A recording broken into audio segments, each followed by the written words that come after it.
Hello and welcome back to another video from the Math Doc.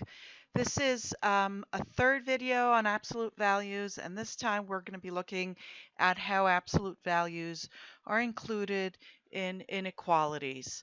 I think I mentioned in the previous video that inequalities are actually where we see a lot of real life examples with absolute values. So it'll be good to get started with this. This example right here, absolute value of x is larger or equal to 0, is not really an example, but more a reminder that absolute values are always positive. So this is really important. As a reminder, the absolute value of a number is always positive because it is equal to the size of the number inside and not to the sign. So it does not include the sign, just the size. And we also define it as the distance of that number from 0. So if we look at, say, 3 here on the number line, the distance to 0 is 1, 2, 3. So the absolute value of 3 is 3. But if we also look at negative 3, the distance to 0 is 1, 2, 3. So the absolute value of negative 3 is also equal to 3. Now, when we go into inequalities and in general, when we're dealing with variables, we don't often know a priori beforehand whether what's inside that absolute value is positive or negative. And so we have to kind of look at both situations. But in general, if what's inside is positive, right, then it equals the number, right? So basically, if what's inside is positive, if we have x, that'll equal x. If what's inside is negative, then we have to take minus what's inside, okay? So if x, now the absolute value of x when x is negative is just minus x or negative x, because we have to flip the sign. And when we go from negative to positive, we're basically multiplying by minus 1. So let's start with our first example here, and that is absolute value of x is less than 3. And the way we can look at this is actually that we're taking this single inequality and turning it into a compound inequality. And we had a video about compound inequalities, and I will include the links to those videos in the description below so that you can go and remind yourself. But as a reminder, there are and compound inequalities and or compound inequalities, right? And when we have an and compound inequality, it means that both inequalities have to be correct for a solution. When we have an or compound inequality, either one of them can hold. So let's look at this and explain a little better what I mean with this inequality becoming a compound inequality. Well, we just mentioned that what's important is whether what's inside here is positive or negative, right? We can have a positive variable inside, or we can have a negative one.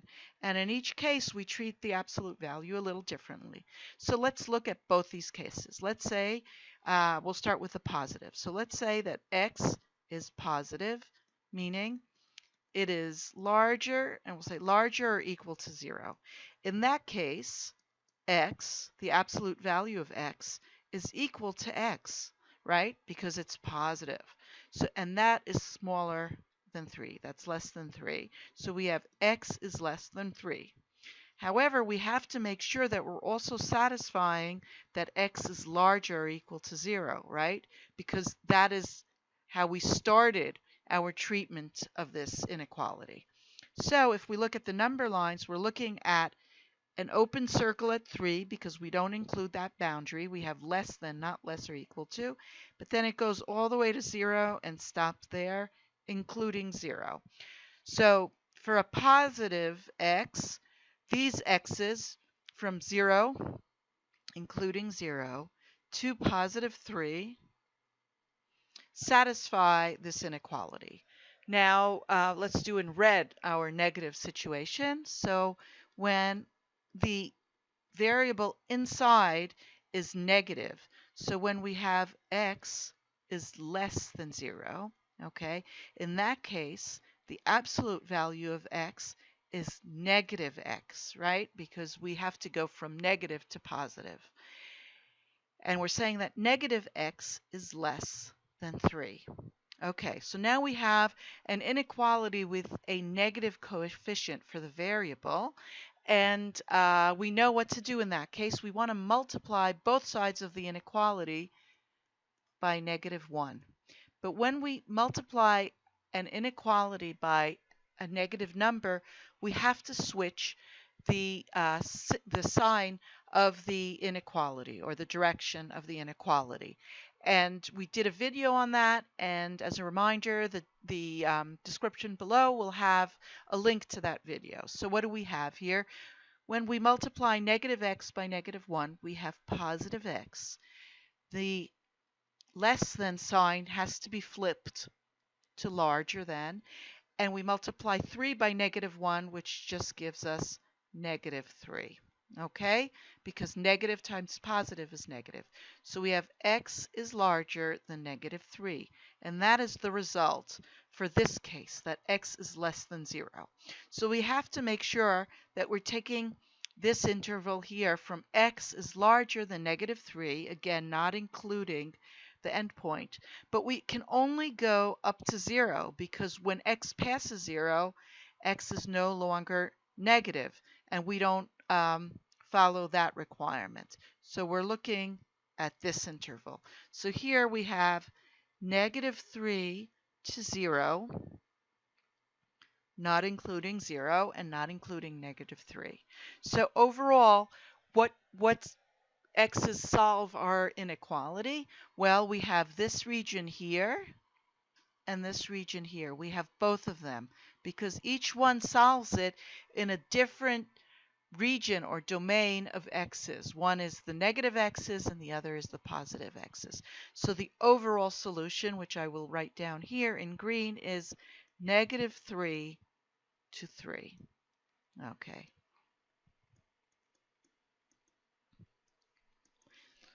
Okay, so now we're ready for our next example, and this next example is actually looks very similar. So we had, in this first example, we had absolute value of x is less than 3.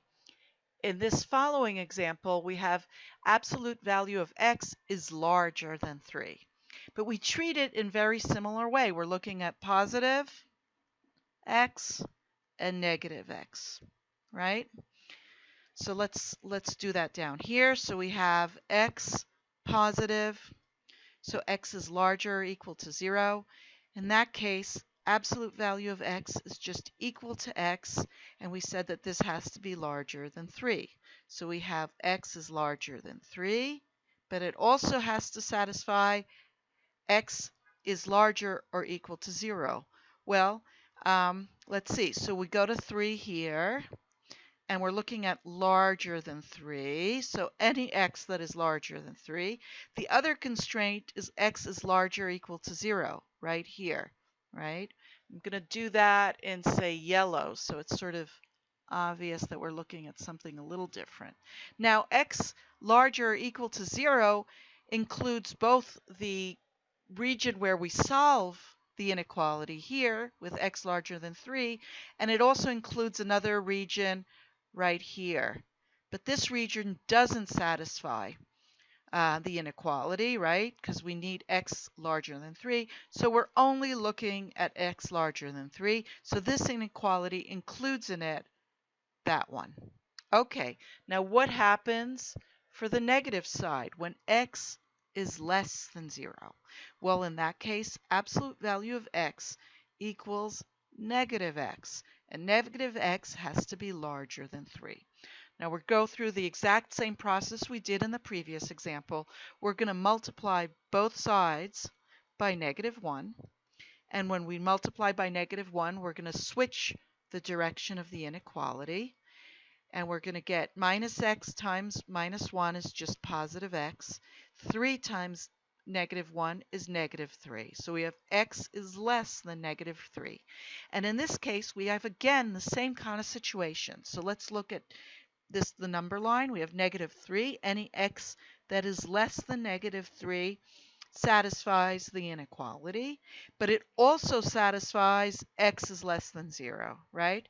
So we end up with these two regions. We have minus infinity to negative 3, right? Because it's any x that is less than negative 3. And on the positive side, we have 3 to positive infinity. And of course, we don't include the boundaries. And we can use solutions, we can use x's from both these regions. So we're actually looking at the unification of these two intervals. We're looking at negative infinity to negative 3 united with, and that's the united sign, 3 to plus infinity. And if you don't know this symbol, it basically just means that we're adding up these two intervals and we're including any x that is within each one of them. So this is sort of similar, but we actually see that when we have a number, an absolute value that is greater than, we sort of see the opposite type of solution. Here the solutions are all away from the internal interval, while in the previous example, we were actually looking at everything that is inside it. So similar, but sort of opposite. So now we're ready to take one step ahead with our examples, and we're looking at something that's just a little more complicated in that inside the absolute value now we have an expression. We don't just have x, but we have x plus 2 here. So we have absolute value of x plus 2 is less than 4. But really the process of solving is exactly the same. We're going to look at positive variable and positive inside of absolute value as well as negative. Okay, but we will have to look not at x, but at x plus 2. So how does that work? So let's look at the positive side first. We have x plus 2 is larger or equal to 0. We have to process this a little bit. Let's subtract 2 from both sides, and we have x plus 2 minus 2 is larger or equal to 0 minus 2. The 2's cancel here, and we have x is larger or equal to negative 2. Okay, so that is our requirement to be on this positive side. If we're on the positive side, we know that the absolute value of x plus 2 is equal to x plus 2 and should be less than 4. Let's subtract 2 from both sides, again, because we want to isolate our x. The 2's cancel, and we have x is less than 4 minus 2, which is just 2. So this is our result here.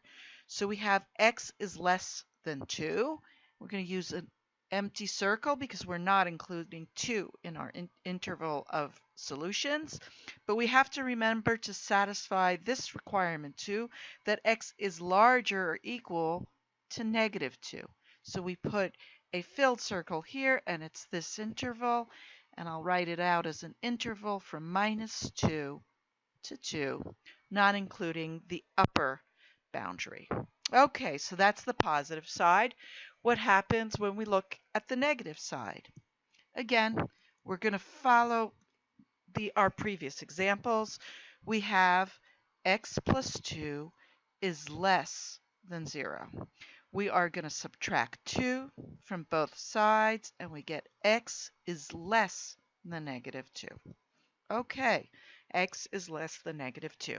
Now, we have to look back at the actual inequality. We have absolute value of x plus 2, which is equal to negative of x plus 2 in parentheses, right? We do negative for everything that was inside the absolute value, is less than 4.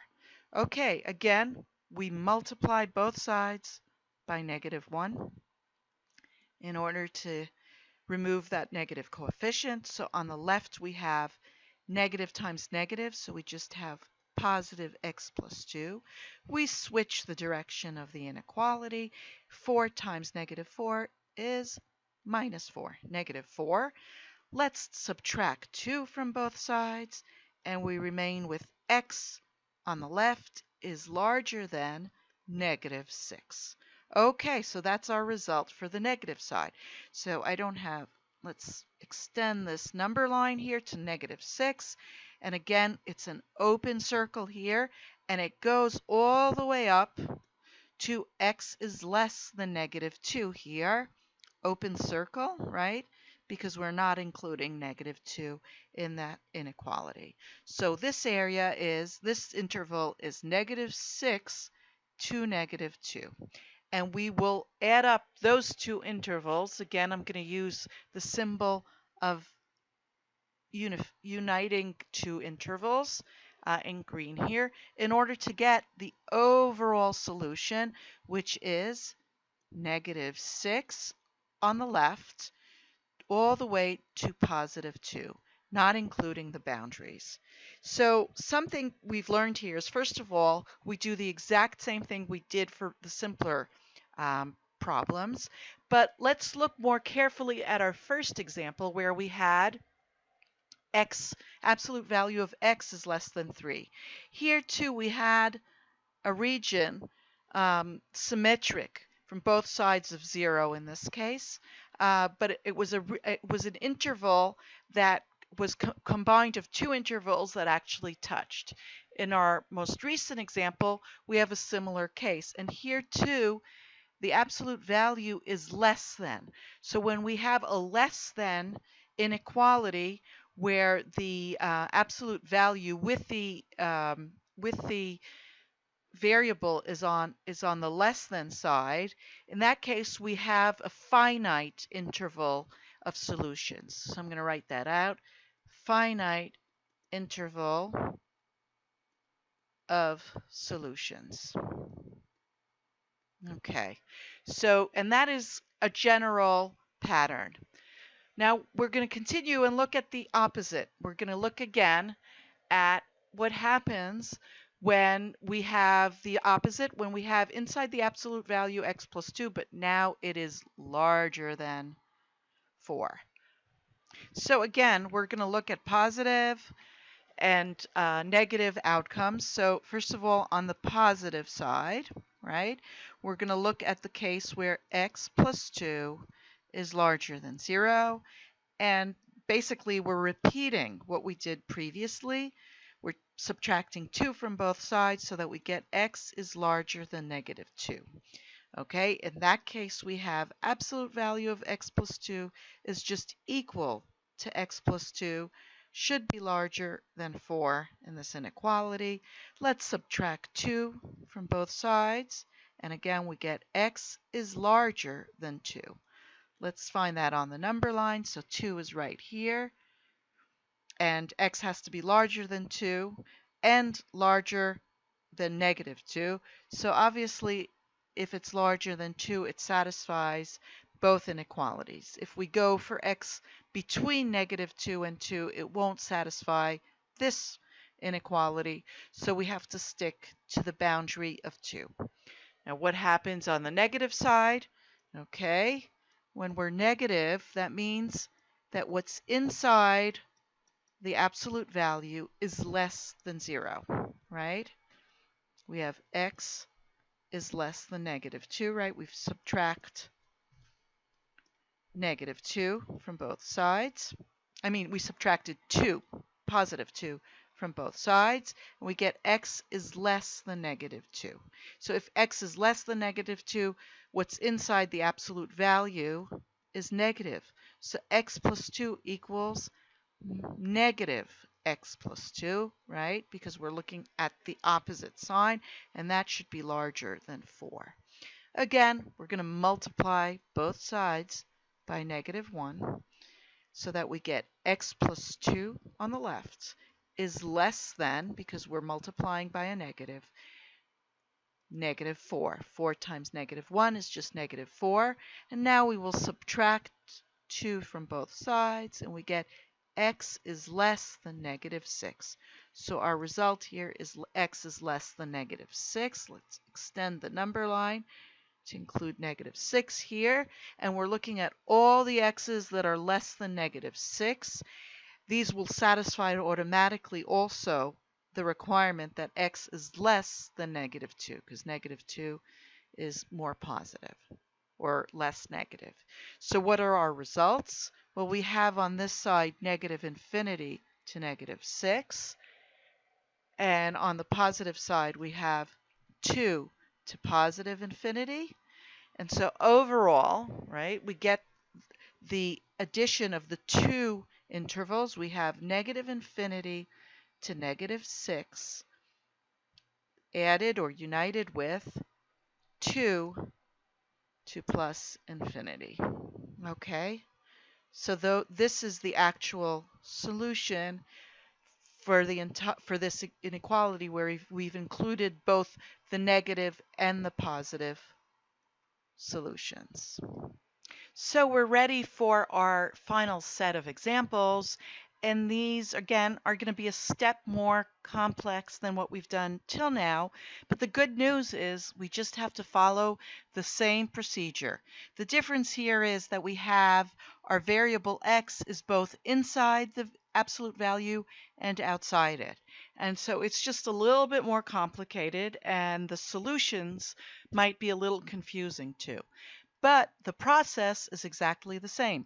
We're going to look at the positive side and the negative side, where when we say positive and negative, we're looking at what's inside the absolute value. So here it's x plus 5. So on the positive side, we have x plus 5 is larger or equal to 0, right? Now, to solve this, we'll subtract 5 from both sides, and we get x is larger or equal to negative 5.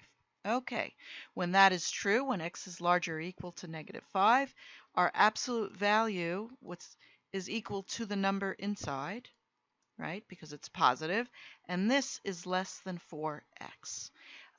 What do we do here? Let's subtract x from both sides. That way we'll isolate the x's only on one side of the inequality. So we have x plus 5 minus x is less than 4x minus x. X plus 5 minus x, the two x's here cancel on the left, so we have 5 is less than 4x minus x is just 3 x's, right? We had 4 and now we have 3. And let's divide both sides by 3. So we have x is larger than 5/3. Okay, x is larger than 5/3. On the other hand, x has to be larger or equal to negative 5. Well, x larger than 5/3, and I'm going to write 5/3 is just 1 2/3, right? That is equal to 1 2/3, so it's nearly 2. I'll find that here. Let's put that right here. So for any x larger than 5/3, this inequality holds, and also the requirement that the inside of the absolute value be positive holds as well. So we're good. So that is the positive side of this problem. Let's switch to red and look at our negatives. So when we say negatives, we're not saying x is negative. What we're saying is that x plus 5 is less than 0 is negative. And again, we will subtract 5 from both sides. So we get x on the left-hand side is less than negative 5. Okay, so that is our requirement to deal with this negative side. In that case, the absolute value of x plus 5 is equal to negative x plus 5, right? Because we're looking at the size, and so we have to flip the sign. That is less than 4x. Okay, let's open this parentheses. We have a negative here, so we have negative x minus 5, right? Both of them get the negative treatment, is less than 4x. Okay, the next step, let's add x to both sides so we can isolate x. So these two x's cancel, and we have negative 5 is less than 5x. And when we divide by 5, we get x. Okay, I'm going to move over to this side here. We get minus 1 on the left, right? Minus 5 divided by 5 is less than x. So x is larger than negative 1. So x is supposed to be larger than negative 1, but look here. It's also supposed to be less than negative 5. That's a little difficult. We have negative 5 right here and negative 1 here. So on the one hand, x is supposed to be on this side, but on the other hand, it's supposed to be on this side. Well, both requirements have to coexist at the same time. So what are we going to do? Well, what this actually means is that for the negative side here, for when x plus 5 is less than 0 right here, we don't have a solution. Okay? We don't have a solution. So there are no x's for which this inequality holds, while at the same time x plus 5 is negative. So this part doesn't give anything to our solution and to a set of solutions. And the only solutions we get are for the positive side, right? And I can write that out in interval format, which is just 1 2/3 here, or 5/3, 2 plus infinity. So our solutions are only in one side of the number line. So now we're ready to look at the opposite problem. So here we started with the x plus 5 absolute value is less than 4x, and now we're looking at the problem where x plus 5 absolute value is larger than 4x. And we'll see how this plays out, but we're going to be doing the exact same process. First of all, we look at the case where x plus 5 is positive, so it's larger than 0. Let's subtract 5 from both sides, and we get x is larger than negative 5, right? That's our first requirement. And then if in that case, the absolute value of x plus 5 is just equal to x plus 5, and that is larger than 4x. To isolate x on one side of the inequality, let's just subtract x from both sides, and we get here on the left just 5, the two x's cancel, is larger than 4x minus x is just 3x, right? So we have 3x is less than 5. Let's divide by 3. Divide both sides by 3. 3 divided by 3 cancels, and we have x is less than 5/3. Okay, let's find that on the number line. So again, 5/3 is about here. We say x is less than 5/3, but it also has to be larger than negative 5. That's right here, right? So we have this interval here, and actually what we're looking at is x plus 5 is larger or equal to 0. That's why I filled in the circle here. So our solutions on this side are negative 5 to 5/3, not including 5/3. Okay, now let's look at the negative side, right? We're looking at x plus 5 is less than 0. We subtract 5 from both sides, and we get x is less than negative 5. Okay, what's our next step? That means that the absolute value of x plus 5 is equal to negative x plus 5 in parentheses, right? Because everything inside the absolute value should be negative, and we're looking at the size, which is the negative of the negative. So this is larger than 4x. So let's open the parentheses. We have negative x minus 5 is larger than 4x. Again, let's add 5 this time, right? We're going to, add x to both sides, and we get negative x plus x, that's just no x's. We have negative 5 is larger than 5x. Let's divide by 5, and we get on both sides the 5's cancel. We have negative 1 is larger than x. So x is less than negative 1. We also have x is less than negative 5. So here what we see is that for any x that is less than negative 5, all the way to negative infinity, this inequality is solved, right? Holds. And since x is less than negative 1 and negative 1 is here, this part of, we can only use this part of our solutions. But it overlaps with our positive side here. So overall, our solutions are from plus 5/3 here all the way to negative infinity. Let's put that in a interval format, negative infinity to plus 5/3, not including the boundaries. So in this case, when we have a larger than, we do get solutions from both types of both negative and positive content of the absolute value.